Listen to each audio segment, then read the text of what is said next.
नमस्कार। चलिए जानते हैं उत्तर प्रदेश की 25 बड़ी खबरें। लेकिन वीडियो की शुरुआत करने से पहले प्रदेश की हर बड़ी हलचल और लेटेस्ट अपडेट के लिए हमारे चैनल यूपीएसएल पावर न्यूज़ को अभी सब्सक्राइब कर लो। अचल संपत्ति का ब्यौरा न देने पर नो प्रमोशन नियम। उत्तर प्रदेश सरकार ने सरकारी कर्मचारियों के लिए पारदर्शिता का नया पैमाना तय किया है। अब राज्य के सभी अधिकारियों और कर्मचारियों के लिए मानव संपदा पोर्टल पर अपनी चल अचल संपत्ति का विवरण देना अनिवार्य है। नियम के अनुसार जो कर्मचारी 31 जनवरी 2026 तक अपना ब्यौरा अपडेट नहीं करेंगे, उन्हें पदोन्नति प्रमोशन के लिए पात्र नहीं माना जाएगा। 2. अमर आईडी अनिवार्य।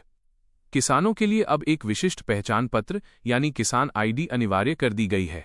पीएम किसान सम्मान निधि और अन्य राज्य स्तरीय सब्सिडी का लाभ पाने के लिए इस आईडी का होना जरूरी है। बिना इस आईडी के आने वाले समय में सरकारी योजनाओं का पैसा बैंक खाते में क्रेडिट नहीं होगा। घर का नक्शा पास कराने के लिए नए आदर्श जोनिंग रेगुलेशंस। उत्तर प्रदेश विकास प्राधिकरणों ने निर्माण नियमों में बड़े बदलाव किए हैं। अब प्रोजेक्ट अलंकार और नई जोनिंग नीति के तहत आवासीय भूखंडों पर मल्टी हाउसिंग यूनिट्स के निर्माण के लिए नियमों को सरल बनाया गया है। एक नई 5 सदस्यीय कमेटी इन नियमों की निगरानी कर रही है ताकि नक्शा पास कराने की प्रक्रिया भ्रष्टाचार मुक्त और तेज हो। ट्रैफिक नियमों में सख्ती और 5000 नए कर्मियों की तैनाती। सड़कों पर जाम और दुर्घटनाएं रोकने के लिए सरकार ने ट्रैफिक सुधार बल का गठन किया है। नए नियम के तहत राज्य के प्रमुख चौराहों पर 5000 नए ट्रैफिक कर्मियों को तैनात किया गया है।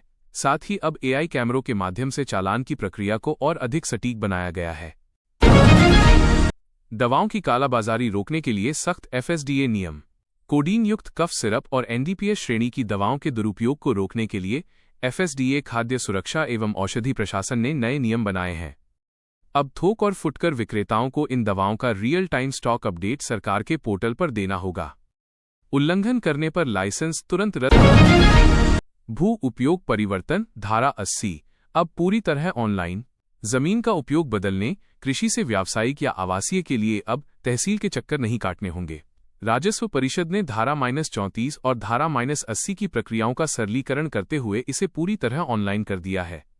इसे एनआईसी के नए सॉफ्टवेयर के साथ एकीकृत किया गया है। शिक्षा विभाग स्थानांतरण ट्रांसफर के लिए नई नीति। शिक्षकों के तबादलों में होने वाले विवादों को खत्म करने के लिए सरकार ने डिजिटल ट्रांसफर पॉलिसी लागू की है। अब तबादले केवल ऑनलाइन आवेदन और मेरिट पॉइंट के आधार पर होंगे। इसमें गंभीर बीमारी और दिव्यांगता वाले शिक्षकों को प्राथमिकता दी जाएगी। यूपी पुलिस भर्ती में वन टाइम आयु सीमा छूट।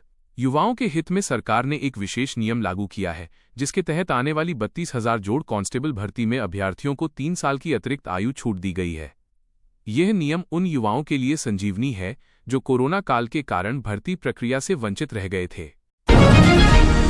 उद्योगों के लिए निवेश मित्र 3.0 और कंप्लायंस नियम। उत्तर प्रदेश में नए उद्योग लगाने के लिए नियमों को और लचीला बनाया गया है। निवेश मित्रा 3.0 पोर्टल के माध्यम से अब 450 से अधिक सेवाओं के लिए सिंगल विंडो एक्सेस मिलेगा।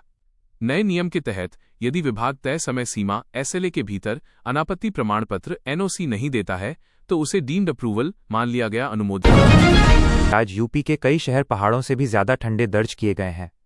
2.0 हुई विजिबिलिटी। लखनऊ, बरेली और मुरादाबाद में घना कोहरा छाया हुआ है। सड़कों पर विजिबिलिटी 0 से 5 मीटर रह गई है, जिससे हाईवे पर गाड़ियों की रफ्तार थम गई है। स्कूलों पर ताला। भीषण शीतलहर को देखते हुए नोएडा, गाजियाबाद, वाराणसी और प्रयागराज के जिलाधिकारियों ने कक्षा 8 तक के स्कूलों को 10 जनवरी तक बंद रखने का आदेश जारी कर दिया है। मौसम विभाग का रेड अलर्ट। मौसम वैज्ञानिकों ने चेतावनी दी है कि अगले 72 घंटों तक राहत की कोई उम्मीद नहीं है। पूरे प्रदेश में रेड अलर्ट जारी कर दिया गया है। 5. ट्रेनों और फ्लाइट्स पर असर। कोहरे की वजह से दिल्ली हावड़ा रूट की 1 दर्जन से ज्यादा ट्रेनें 6 से 10 घंटे की देरी से चल रही हैं, जबकि लखनऊ एयरपोर्ट पर कई उड़ानों को डायवर्ट करना पड़ा है। प्रशासन ने सभी प्रमुख चौराहों पर अलाव जलाने के निर्देश दिए हैं, लेकिन जमीनी हकीकत में लोग अब भी ठिठुरने को मजबूर हैं।